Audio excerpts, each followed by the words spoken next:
தினமொரு நோயில் இன்றைக்கி நம்ம பார்க்க போகிற டிசீஸ் அடினோமயோசிஸ். இந்த டிசீஸ் பார்த்திங்கன்னா நம்ம நேற்று ஒரு டிசீஸ் பார்த்துருப்போம், எண்டோமெட்ரியோசிஸ் அப்படின்ட்டு. அதுவும் இதுவும் வந்து நிறைய ஒற்றுமைகள் இருக்குது. ஸோ இதுக்கு முன்னாடி பார்த்தா எண்டோமெட்ரியோசிஸும் சரி, இந்த அடினோமயோசிஸும் சரி, ரெண்டுமே யூட்ரஸில் ஏற்படக்கூடிய ப்ராப்ளம். சேம் யூட்ரஸில் இருக்கக்கூடிய எண்டோமெட்ரியல் லேயர் தான் வந்து அதோட இடத்த தாண்டி வேறு இடத்துல வளரும். ஸோ ரெண்டுமே வந்து ஒற்றுமை இது தான். டிஃப்ரென்ஸ் என்னென்னு பார்த்தீங்கன்னா, அடினோமயோசிஸில் பார்த்தீங்கன்னா இந்த எண்டோமெட்ரியம் அப்படிங்கிற அந்த யூட்ரஸோட இன்னர் லைனிங்கில் வளரக்கூடிய டிஷ்யூ இருக்கு இல்லைங்களா, இந்த டிஷ்யூ வந்து அதுக்கு அடுத்த லேயரான மயோமெட்ரியம், அதாவது யூட்ரஸோட மிடில் லேயர் இல்லை மஸ்குலர் லேயர்னு சொல்லுவாங்க. ஸோ அந்த மஸ்குலர் லேயரில் இந்த எண்டோமெட்ரியம் வந்து அந்த லேயரில் வளர்ந்துச்சு அப்படின்னா அதுக்கு பேர் தான் அடினோமயோசிஸ்ன்னு சொல்கிறாங்க.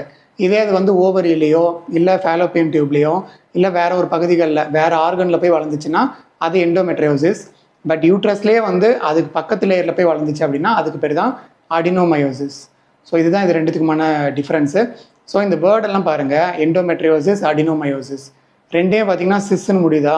ஸோ சிஸ் அப்படின்னா வந்து அதிகப்படியான க்ரோத்து, ஸோ அளவுக்கு அதிகமாக இருக்குதுன்னு அர்த்தம்.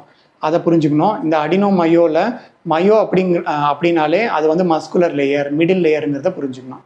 அப்புறம் எண்டோமெட்ரியம்ங்கிறது இந்த எண்டோமெட்ரியம் லேயர். ஸோ இந்த மாதிரி வேர்டெல்லாம் புரிஞ்சுட்டிங்கன்னா ஈஸியாக வந்து ஞாபகம் வச்சுக்க முடியும். அதாவது ஈஸியாக வந்து அந்த டிசீஸ் எதை குறிக்குது அப்படின்னு தெரிஞ்சுக்க முடியும்.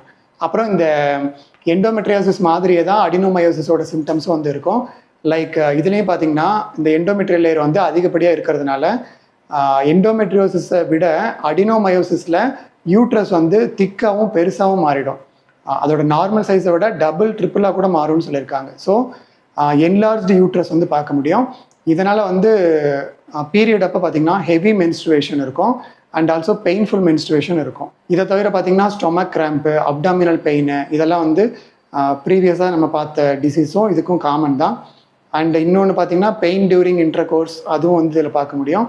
இதை தவிர இன்ஃபர்டிலிட்டி, அப்புறம் ப்ளோட்டிங்னு சொல்லுவாங்க இல்லைங்களா, ஸோ ப்ளோட்டிங் அப்படிங்கிற ஒரு சிம்டம்ஸும் வந்து பார்க்க முடியும். ஸோ ஓவரால் ரெண்டுமே வந்து கிட்டத்தட்ட ஒன்று தான், ஆனால் ஒரு சில சின்ன சின்ன விஷயங்களில் வந்து வித்தியாசம் பார்க்க முடியும். ஸோ இதுதான் வந்து அடினோமயோசிஸ். இதே மாதிரி இன்னொரு டிசீஸோட டுமாரோ மீட் பண்ணுறேன்.